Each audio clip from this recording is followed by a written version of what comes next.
Danes bomo skupaj spoznali svet dezinformacij. Pa najprej dajmo pogledati, kaj sploh je medijska pismenost. Medijska pismenost pomeni, da se znamo varno in odgovorno gibati po medijskem prostoru in kritično vrednotiti informacije, ki jih prejemamo.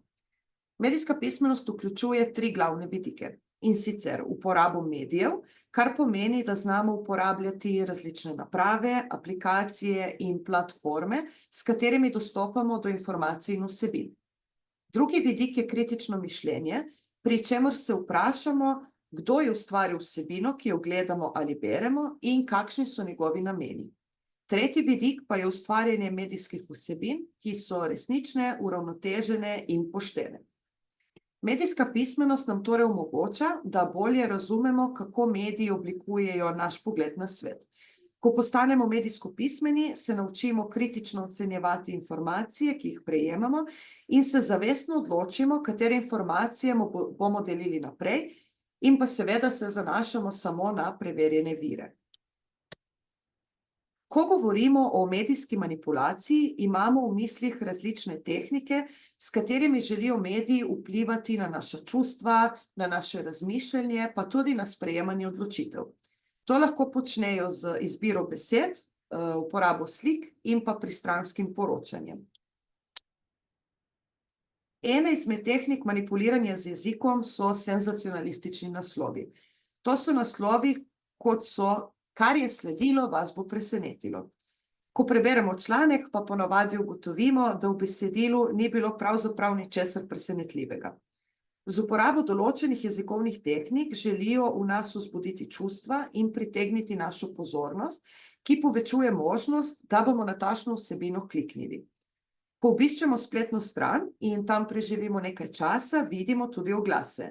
In prav ti oglasi prinesejo spletni strani finančni zaslužek od oglaševanja.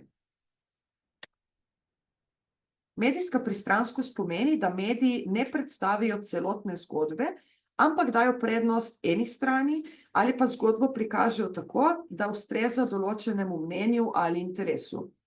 Pri tem pogosto uporabljajo stereotipe, to so neke poenostavljene predstave o določenih skupinah ljudi. Če vzamemo za primer besedi upornik in terorist. Čeprav imata zelo podoben pomen, pa v nas prebudita zelo različna čustva. Pod besedo upornik si predstavljamo osebo, ki se bori za neko veliko idejo, medtem ko si terorista predstavljamo kot nasilneža, ki nas ogroža.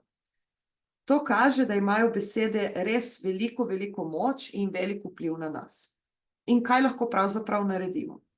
Ko naletimo na novico, si vedno postavimo vprašanje: bi lahko to zgodbo povedali drugače? Kakšen vtis zgodba ustvarja o ljudeh ali dogodkih? In pa, ali obstaja še kakšen vir, ki isto temo obravnava iz drugega zornega kota? V bistvu moramo biti kot eni detektivi. Preverimo, ali zgodba pokaže celotno resnico ali pa le njen del. Veliko moč pri vplivanju na bralca imajo tudi slike, ki v nas sprožijo čustva. Ko smo razburjeni, ogorčeni, veseli, se naša sposobnost kritičnega mišljenja zmanjša in pogosteje verjamemo dezinformacijam. Ko opazimo sliko, je pomembno, da se vprašamo, ali je slika resnična in kaj nam pravzaprav želi pokazati.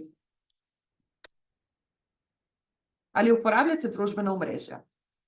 Ko govorimo o manipulaciji v medijih, je pomembno vedeti, kako velik vpliv imajo algoritmi na družbenih omrežjih. Ti algoritmi so zasnovani tako, da nam prikazujejo vsebino, ki jo imamo radi in ki nas zanima. Problem pa nastane, ko zaradi tega vedno znova vidimo stvari, ki potrjujejo že naša obstoječa prepričanja. To pa ustvarja tako imenovani informacijski mehurček, kjer imamo občutek, da vemo vse, a v resnici vidimo samo en del resničnosti. Informacijski mehurčki nastanejo, ker algoritmi zbirajo vsebine, ki so v skladu z našimi prejšnjimi iskanji, všečki, interesi. Za kratko vajo lahko s prijateljem ali družinskim članom odprete vsak svoj Facebook, Instagram ali TikTok in primerjate vsebine ali feed novic, ki jih vidite. Gotovo se razlikujejo. No, in prav zato so krivi algoritmi.